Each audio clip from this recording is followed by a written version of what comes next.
ఒక Telugu TV channel office మీద దాడి జరిగింది. ఈ దాడికి బీఆర్ఎస్ కార్యకర్తలు కారణమని, బీఆర్ఎస్ పార్టీనే ఈ దాడి చేయించిందని ఆ ఛానల్ బహిరంగంగా ఆరోపణ చేస్తుంది. ఎందుకని బీఆర్ఎస్ కార్యకర్తలు ఆఫీస్ మీద దాడి చేశారంటే, బీఆర్ఎస్ అధికారంలో ఉన్నప్పుడు ఫోన్ ట్యాపింగ్కు పాల్పడిందని, దాని మీద విచారణ జరుగుతుందని అనేకమైన కథనాలను ఆ టీవీ ఛానల్ ప్రసారం చేసింది. బీఆర్ఎస్ నాయకుల్ని, ముఖ్యంగా కేసీఆర్ని, కేటీఆర్ని కూడా అప్రతిష్ట పాలు చేసే విధంగా ఆ ఛానల్ వార్తా కథనాలను ప్రచారం చేసిందనేటువంటి ఉద్దేశంతో బీఆర్ఎస్ కార్యకర్తలు దాడి చేశారని ఆ టీవీ ఛానల్ ఆరోపణ చేసింది. సరే, ఒక్క విషయాన్ని మనం ప్రజాస్వామ్యంలో ఖండించాలి. అది ఏ ఛానల్ అయినా, అది ఎల్లో ఛానల్ అయినా, పచ్చి అబద్ధాలు చెప్పే ఛానల్ అయినా, ఆ ఛానల్ మీద, ఆఫీస్ మీద, పత్రిక మీద దాడి జరిగినప్పుడు అందరూ ఖండించవలసినటువంటి అవసరం ఉన్నమాట వాస్తవం. అయితే ఇవాళ రాష్ట్రంలో ఏం జరుగుతుంది? ముఖ్యంగా ఇవాళ ఆ గొంతు చించుకొని అరుస్తున్నాడు దానిలో ఒక యాంకర్ గారు. మీడియా ఐక్యత వర్ధిల్లాలి, ప్రజాస్వామ్యం వర్ధిల్లాలి, ఏమిటి అన్యాయం, ఏమిటి అక్రమం అని పెద్దగా అరుస్తున్నాడు. మీడియా ఐక్యత, మీడియా ఐక్యత, మీడియా ఐక్యత, మీడియా ఐక్యత, మీడియా ఐక్యత, మీడియా ఐక్యత. ఇవాళ మీడియా ఐక్యత పాపం ఆయన గుర్తొచ్చినందుకు చాలా సంతోషం. తన మీడియా మీద, తన ఆఫీస్ మీద దాడి జరిగినప్పుడు మాత్రమే ప్రజాస్వామ్యం గుర్తొస్తే ఎలాగు సార్? లేదు, మీడియా ఐక్యత అప్పుడు మాత్రమే గుర్తొస్తే ఎలాగండి? ఇది ధర్మమేనా? మీరేమో ఇష్టం వచ్చినట్టుగా వార్తలు చెప్పవచ్చు, చెప్పే హక్కు మీకుంది ప్రజాస్వామ్యంలో. మరి ఇతర పత్రికలకు కూడా ఉంటుంది కదా, ఇతర ఛానల్స్ కూడా ఉంటుంది కదా, సాక్షి ఛానల్స్ కూడా ఉంటుంది కదా. సాక్షి మీద దాడి జరిగినప్పుడు, సాక్షి ఆఫీసు మీద కోడిగుడ్లు వేసినప్పుడు, సాక్షి ఆస్తుల్ని ధ్వంసం చేసినప్పుడు ఏమైంది సార్? మీడియా ఐక్యత, ప్రజాస్వామ్యం వర్ధిల్లాలి అనేది ఏమైంది సార్? ఇవాళ మీకు గుర్తొచ్చిందా?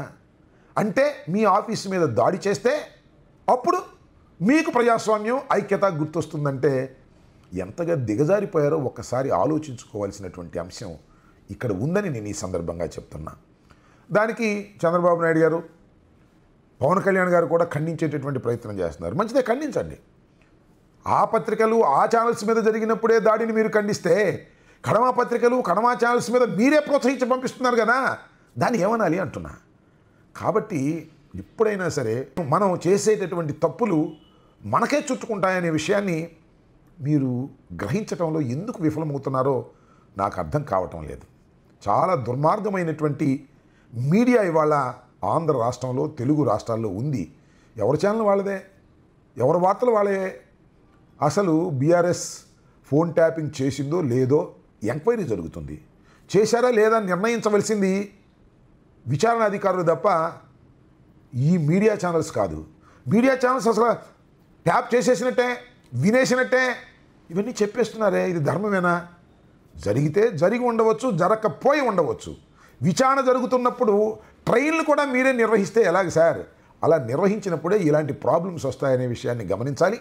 కాబట్టి నేను ప్రత్యేకంగా చెప్పదలుచుకున్నది ఏంటంటే, ఆ ఛానల్లో చాలాసార్లు చాలా వ్యంగ్యంగా, చాలా ఆవేశంగా, తెలుగుదేశానికి వ్యతిరేకంగా ఉన్నటువంటి రాజకీయ పార్టీలని ఇష్టం వచ్చినట్టుగా మాట్లాడే యాంకర్ గారు ఉన్నాడే, ఆయనకి వాళ్ళ ప్రజాస్వామ్యం గుర్తొచ్చింది, ఆయనకి వాళ్ళ మీడియా ఐక్యత గుర్తొచ్చింది, ఆయనకి వాళ్ళ చాలా చాలా విషయాలు గుర్తొస్తాయి. మీకు ఇబ్బంది వచ్చినప్పుడు అన్నీ గుర్తొస్తాయి, ఎదుటివారికి ఇబ్బంది వచ్చినప్పుడు మాత్రం ఏవి గుర్తురావు. ఆ ఛానలే కాదు, అలాంటి ఛానల్స్ ఉన్నాయే, అవన్నీ గుర్తుపెట్టుకోవాల్సినటువంటి అవసరం ఉన్నది.